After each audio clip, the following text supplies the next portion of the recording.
Thank you for watching Sportsbook Review. My name is Jimmy the Bag, and Super Sunday is right around the corner. And we have the 8th overall draft pick from the 1999 draft out of Ohio State. This man led the NFL in receiving in 2001 for the Arizona Cardinals, 1,598 yards. And he's here to talk Super Bowl 54 with us right now. David Boston, thank you so much for joining us. How are you doing tonight, my man?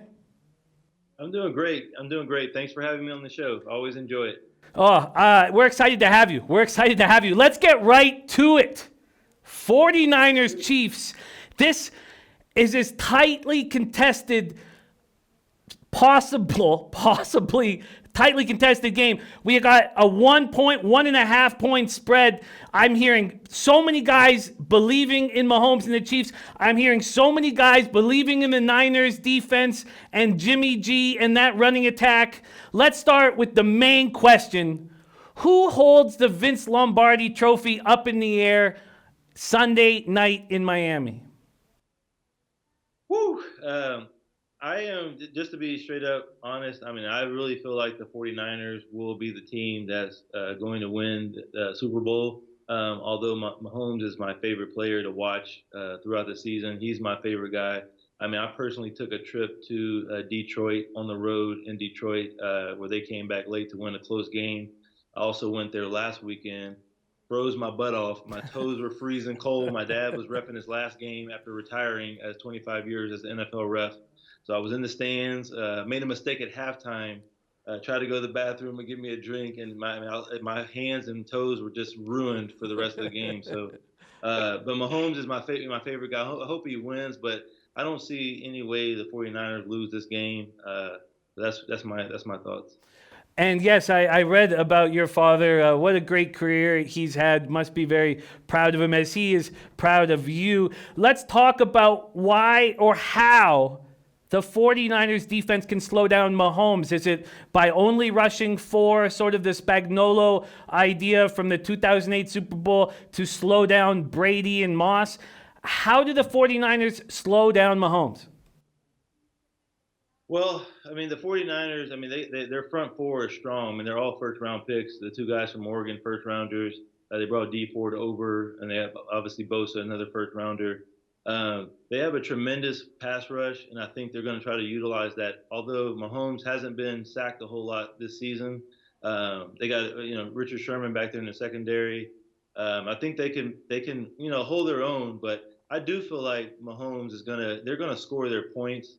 If you look at the teams that the 49ers have played, they've given up. Even when they play the Saints, which I see as a comparable team or a comparable defense. I mean, they put up 48 points. They won 48-46 just a few weeks ago in Week 13. And it's difficult to go down to the Saints, down to that dome, and win a game on the road as Garoppolo did.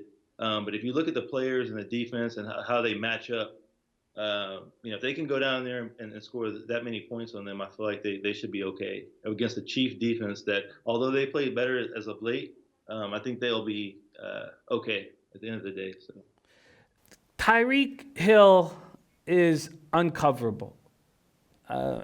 Is there how okay, so we talk about Mahomes rarely getting intercepted. I believe 16 career interceptions. I mean, that's off the top of my head. I believe that 14 of them have come when there's been a 4-man pass rush. So you have 7 defensive backs, panicking all over the field. How do they contain Tyreek Hill? I don't think they don't have the secondary to do it. I mean, so you see Darrelle Revis on Twitter talking about Richard Sherman's not a man-to-man corner and all this kind of stuff. You see back and forth chats about that, but I don't see any way for the 49ers to contain them. The speed of the offense for the Chiefs is going to be a problem. If they don't get to the pass rush quick enough or the linebackers quick enough, it's not going to happen. They're not going to be able to cover Miko Hardman, Tyreek Hill. Those guys, actually, Miko Hardman's faster than Tyreek Hill is what the word I'm hearing around from everybody, all of my friends. So those guys are 4.2 speeds, both of them, depending on 4.25, 4.27, however you look at it. But if they don't get a pass rush, they're not going to really slow them down.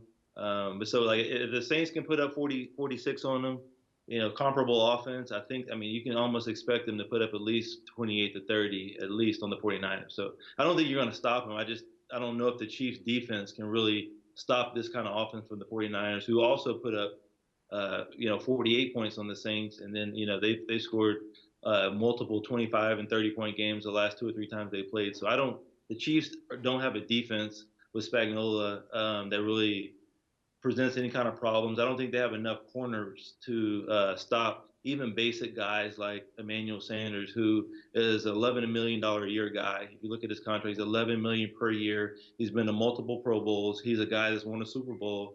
He's probably walking into that game feeling very comfortable that he can take on the corners for the Chiefs, who are really third, fourth round guys that really haven't made any kind of impact on the game. And if you watch the Saints game versus the 49ers, they came, it was Emmanuel Sanders that had the 75-yard bomb, Cook that had bombs down the field. So I feel like it's going to be a game where, I think a lot of points are going to be scored, but I just don't see any way that points aren't going to be scored, and the guys, the superstars, are going to make their plays. So.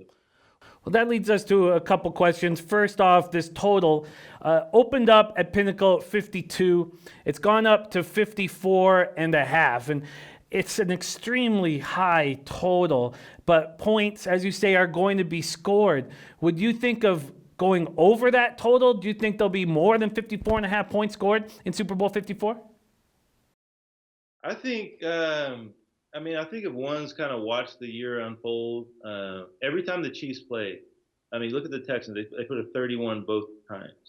And they're giving up 30 points. And, then they played the Titans last week, although a little bit skewed. They put up 24. I just think they score. They give up 30 points. It doesn't really matter. I think that secondary, and they're just trying not to give up too much so the offense can win the game. So, if you look at the 49ers, they've been moving the ball well. I don't see any way that the Chiefs are going to stop the 49ers. It's a pretty public-heavy play, which I tend to go away from that. But, I think it's going to go over the total with no problem. Yeah. You talk about Emmanuel Sanders. Let's talk about the prop market. If you were going to focus on a wide receiver on the Niners, is it Emmanuel Sanders that you would be focusing on? He would be my number one focus for the 49ers, of course, with the 41.5, depending on what book you're looking at, over 41.5. He would be my number one focus. And then Kittles is also a guy that if you look at a comparable, like I said, comparable defense, that's the way that the Saints have moved the ball on the Chiefs. Cook had 2 bombs in the first half before that concussion. He caught a 47-yard, a long bomb on that one play, and then he caught another. So I feel like Kittles is going to make some plays. That's kind of a public bet for me. I really like to stay away from those. But Emmanuel Sanders is a guy, in my opinion, he tends to show up in big games. He, like I said, he's a Pro Bowl guy, back-to-back Pro Bowl, Super Bowl champion, and he's going against guys that he probably perceives are much less talented than him, a lot younger, middle round draft picks, third, fourth rounders. And he didn't have a big game last game. It was all Sammy Watkins. And so I feel like this is a time where he's saying, hey, I didn't do much last weekend, the game I was at. This is the following weekend. And the game that, the Chiefs give up big plays. So I feel like he will make some kind of play in the game. That's what I'm saying. Well, let's talk about Jimmy G. A lot of flack is being thrown at Jimmy. A lot of people saying things like, oh, the 49ers are so good, but Jimmy G is shit. I can't, when I hear that, I'm just beside myself. I'm like, what do you thought? Just because it's just such a recency bias where they've seen him throw only 8 passes against the Packers, but they didn't have to, why risk anything? You don't need to fix something that's not broken if you're running the ball down their throat. So 14 passes in the last 6 quarters. That brings us to the prop market for total passing yards. Jimmy G at under 238.5, and Patrick Mahomes, we talked about it a week ago about it was 296.5 or 294.5. It's up to 302.5. Let's still go with Jimmy Garoppolo. Would you take the over or under 238.5 pass yards? I would 100% take the over in this one. He's only had a couple hundred yards in the last 2 playoff games. Very low passing yards. The teams that he's playing against, the defense, in my opinion, are a lot better. And so people are looking at the last couple of games. 49ers are a run-first offense, and so there's really not a whole lot as long as they got their running game figured out for him to throw a lot of yards. But if you look at the Chiefs and the way that they play the game, and the kind of and whenever they're facing teams that have to score a lot of points, the 49ers are going to score a lot of points because the Chiefs are going to score 30, in my opinion. So it's going to be, if you mirror the Saints game, you're going to see much more of a Garoppolo that put up 48 points, almost 400 yards on a good Saints defense. And so I feel like it's going to be more mirrored toward that game than it is going to be more of a running 8 to 10 passes in a low 150-yard passing game. That's my opinion. I love this. And Garoppolo at 1.5 touchdown passes. The over was plus 110 at 5 dimes. That's when Donnie Rightside jumped on it. It's now over 1.5 here at Bet365 at minus 120. Patrick Mahomes up to 302 and a half. Would you go over that? That's a very sticky one. I think that's a hit or miss, just depending on which side you happen to land on. He's not a guy that gets sacked a lot. He's pretty mobile. He's been able to move the ball and win actually pretty much the last game with his legs alone. I mean, even the game before that, he's still making plays with his legs. He's underrated from that aspect. But the 49ers pass rush is very strong. And the blitzes they run whenever they have to, I don't know if he's going to be able to put up that many yards. If I had a chance, I would lean under. But I do think that if they get down, they've had a tendency to get down the last couple of games versus the Texans and then the Titans. They're down in the ball game. I don't think if they get down like that, he's going to go over that 3. But they can't afford to do that if they want to win. So if it plays out to where they get down, then yeah, I think it's going over that. But if it's just a normal start off to a game, I don't think he's going to go over that number. That's so interesting for everybody who's going to be live betting this game. That makes perfect sense. If the 49ers get out to a lead, live bet the Mahomes over. If the Chiefs get to a lead, think about live betting the Mahomes under. That's very, very, very interesting stuff. Let's talk about the Niners rushing attack. I mean, again, we talk about the biases that are in play when we handicap, the vividness bias, the recency bias. Recency bias here tells you that Mostert's going to run for 100 yards for sure. He's going to anytime TD for Mostert for sure. But we've already discussed that Jimmy G is going to be attacking the Chiefs through the air. Do you think it's a mistake to load up on 49er rush props? I think the Chiefs haven't stopped the run really all year. I don't think it's a mistake to do that. I don't think Mostert's going to go over 100 yards, but I do think that Shanahan, and with the schemes that they run, he's capable of getting him more yards than one would anticipate. But he ran all over Green Bay. Coleman's out, and I feel like just because everyone just watched them run all over Green Bay, I feel like people are going to think he's going to go over that total. I mean, I don't know. I think he's going to make some plays in there, but they move the ball around with a lot of jet sweeps with Samuel, and they do different schemes to get other players the ball. But I think he has. I think he's going to have make a lot of plays. I mean, whether he has 80 yards, 100 yards, he's going to have more than 75 yards in the game. Wow. So man, maybe that Mostert rush yards over is still a look that should be hammered. Player total rush yards right now, Mostert up to 73.5. That's gone up 9 or 10 yards. 9 or 10 yards. That was at 64.5.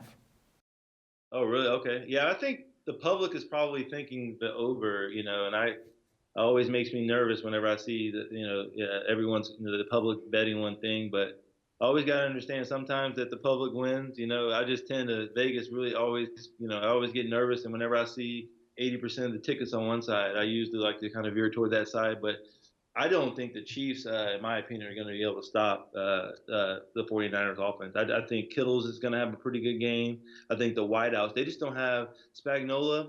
One of my best friends, Niall Diggs, at Ohio State, he was my roommate for 2 years. He's my best friend. He's one of our guys down here that bets linebacker, played 12 seasons in the NFL. He was the coach at the St. Louis Rams when he was there was Spagnuolo. He's at the Chiefs now, the coordinator.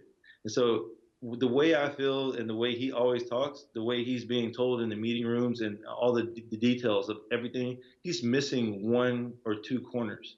Now, if he had Matthews there, but if he had one or two corners that are lockdown corners and not some mid-range third, fourth round guys, they would change the way that he likes to run his defense a lot. But they just don't have it. They're not going to be able to stop the 49ers. I'm trying to tell you. So I feel like the 49ers are going to get they're going to get their points, they're going to get their runs, they're going to get their plays from the passing game.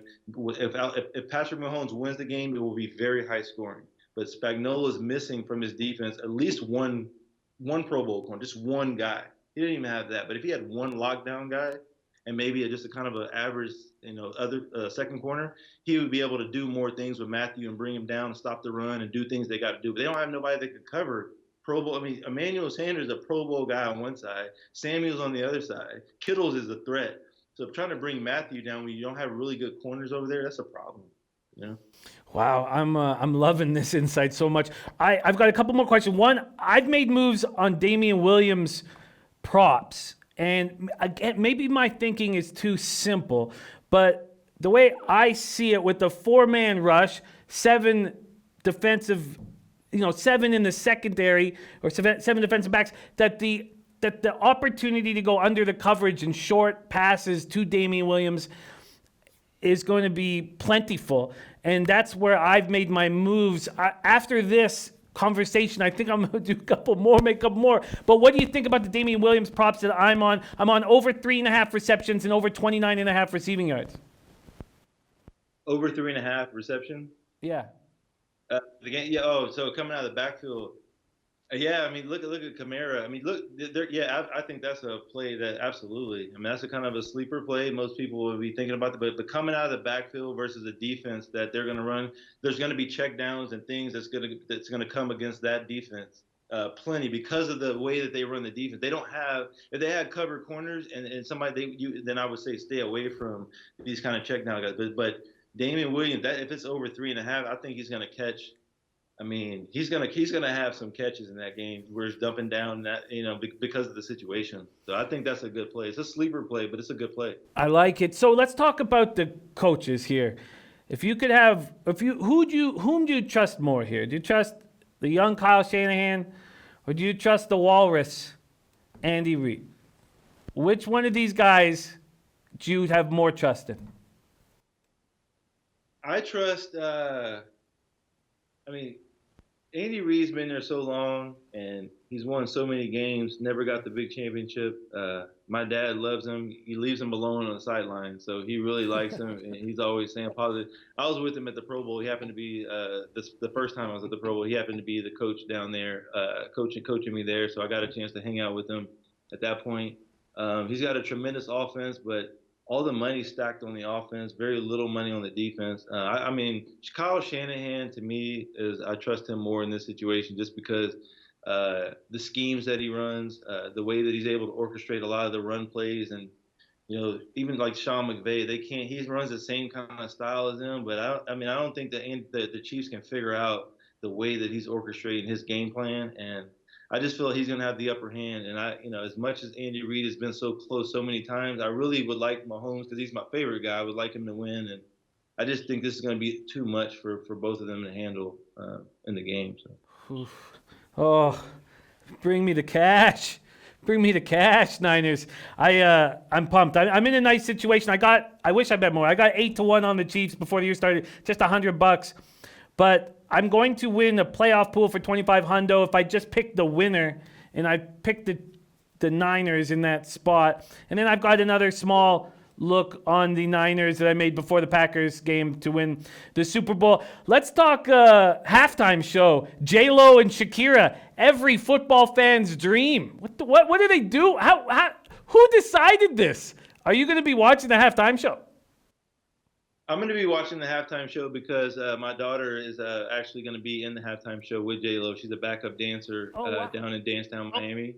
There's 48 or 58 of the girls that are going to be backup dancers for them. And so I spent all my time yesterday and today trying to get passes down to be able to take camera shots and do things. But there's also kind of security issues and all things. So I can't even get down there to watch her be able to dance. This is a once in a life opportunity for my daughter. She's 14 years old, and she's sending me TikToks and all the kind of stuff with J Lo in the background for the rehearsals and stuff. And so I'm going to be watching. She wants me to get her a ticket for the last half of the game. I was like, hey, we're not spending no $4,000 on a ticket for you just for like a half. The seat would be empty for almost 3/4. So, I mean, nobody's going to leave an empty seat for 3/4. So, but yeah, I'm excited. I'm going to be watching this show for my daughter. But J Lo, she's my, I grew up watching her.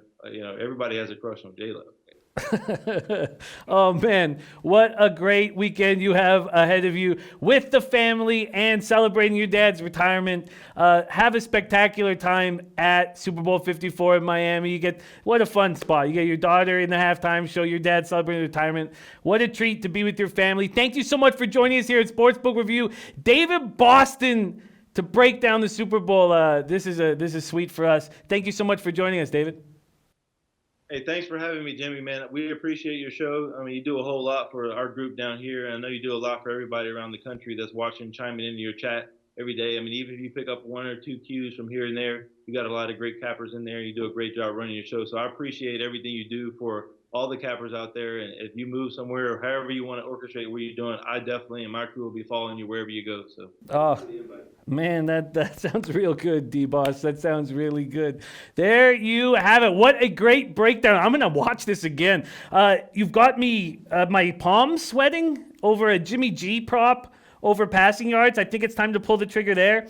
What a treat it is. Thank you guys all for watching this. Please like and subscribe and have a big Sunday. And David, have a great Sunday with your family. Thank you guys so much for watching.